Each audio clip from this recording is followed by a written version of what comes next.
Hey y'all, welcome to Bushcraft Wednesday. I'm Gray Madden from Self-Reliance Publishing, and today I'm going to demonstrate how to use the sling that we made last week. Before I show you my technique, I wanted to talk a little bit about the ammo you use. It's best to use rocks that are as smooth as possible and as uniform in shape and weight as possible. And the best way to find those stones in nature is along streams, creeks, and rivers, any form of moving water. Just walk along the banks, jump from rock to rock, and when you spot a good stone, pick it up and stow it away. It's a great way to spend some time outdoors and will make you a better slinger. If you try and use jagged rocks or rocks that are irregular in shape, they're going to fly every which way. And it doesn't matter how skilled you are as a slinger, you're not going to be very accurate. If you're a beginner, it's sort of frustrating and it will hurt you because if you don't have consistency, then it's hard to make the subtle changes to become a better slinger. So do yourself a favor and use the best possible ammo. Now you see people do this a number of different ways. My preferred method is to put my index finger through the loop and then grab the other end with my thumb. And I grab the pouch and point it towards my intended target and do one overhand motion. You see some people twirling it over their head, but there's a loss of accuracy if you do that. And same goes for the underhand motion. Anytime you do lots of different revolutions, you might be increasing your force, your velocity, but you're gonna decrease your accuracy. The one way that I've seen people do it that can be effective is to do a figure 8 motion in front of your body like so with a release, and some people are able to make that work. Me personally, I prefer not to do that for a number of reasons. One, I already mentioned, there's a loss of accuracy. The other reason is one of the main downsides to a sling is flagging your game or alerting your intended target that you are about to hurl a stone at them. And if you do one simple motion overhand, you're going to minimize that effect. If you sit here twirling this thing over your head, then that gives them more opportunity to move, run, get away. So with that said, let me demonstrate.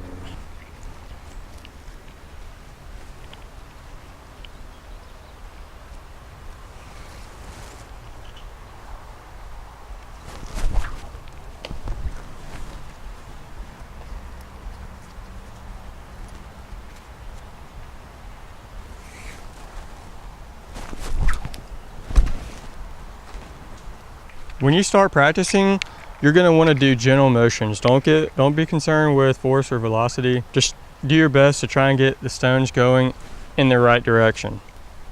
With practice, your speed and your accuracy and everything will pick up, but don't force it in the beginning.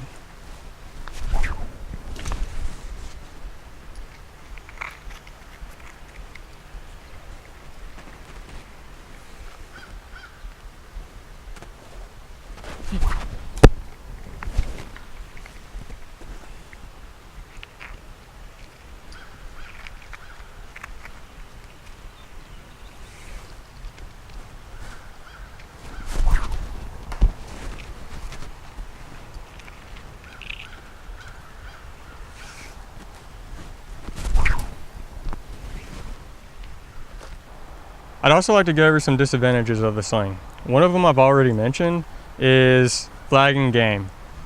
Twirling this thing around alerts the game of your presence. Another disadvantage is it's a difficult weapon to use in a bushy environment. If you have a lot of underbrush, branches, limbs, and whatnot, they're going to get in your way twirling this thing around.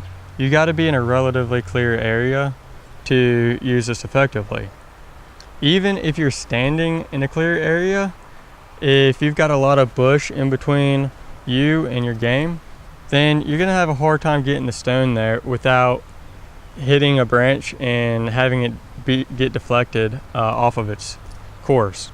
So it's best suited in an open environment. Another disadvantage is the learning curve. It takes a lot of practice to become proficient at a sling. When I was, say, 12 to 14 years old, this kind of thing is what I did for fun. I didn't do video games, I didn't watch TV, computer games, I did none of that. I would play around with slings, different primitive skills, primitive weapons and whatnot, and slinging was one of the ones that I played with. And I became very good after a considerable amount of practice. Took some small game with it, but once I got a job when I was 14 years old, that pastime kind of slipped away from me, and I haven't practiced for over 10 years now. And just recently picked a sling back up, and I would be hard pressed to take any game. In fact, if I did, it would be straight up lucky. So if you intend to include the sling in your bag of tricks, make sure that you invest the time to practice with it and invest the time to maintain it. As always, I appreciate every like, every comment, and every subscribe.